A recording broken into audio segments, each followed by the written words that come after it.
exploiting identity politics. Listen. Now, I'd like to comment on one of the buzzwords of our time, so-called identity politics. Many of the objections come from the right, which is ironic at this time because the current administration has mastered the practice of the most divisive form of such politics, peak white identity politics, designed to drive apart people with common interests.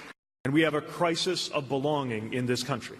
That sort of touches on one of the many topics that bad boy author, he's always been called that, Bret Easton Ellis, covers in his new book, which is called White, in which he takes aim at, quote, relentless anti-Trump fixation, coastal elites, corporate censorship, Hollywood identity politics, Generation Wuss, woke cultural watchdogs, the obfuscation of ideals once both cherished and clear. Here now to talk about why this book is getting a lot of praise and a lot of backlash, which is the way he likes it, and the comments from Pete Buttigieg is Bret Easton Ellis. Bret, good to see you. Thank you very much for being here tonight.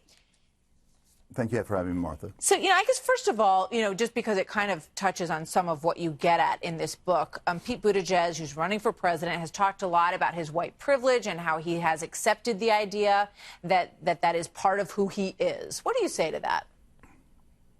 Well, I think identity politics of any kind is a bad idea. But I do think there's something very interesting about Pete Buttigieg that he hasn't talked about, is that his most progressive message that he's sending out there is how mainstream and traditional he is for a quote-unquote gay candidate. And I don't like to solely talk about representation, but there is something quite radical about the way Pete Buttigieg presents himself in a way that is not the norm in a presidential campaign or in politics. So I think there's something about that is interesting about him. Otherwise, I don't know. The whole weaponizing white privilege is.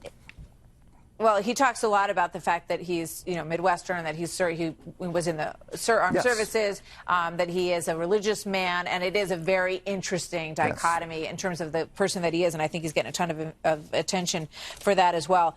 Talk to me about self-victimization, because you go on in here about if you're a Caucasian adult who can't read Shakespeare or Melville or Toni Morrison because it might trigger something harmful, or such texts damage your hope to define yourself through your victimization, you should see a doctor. Well, I think victimization and identity politics are intertwined, and they came together during a particular era in the last 10 years. And what happened was identity politics led straight into victimization. A group that felt marginalized or had some kind of grievances suddenly used those grievances to their advantage and started to victimize themselves.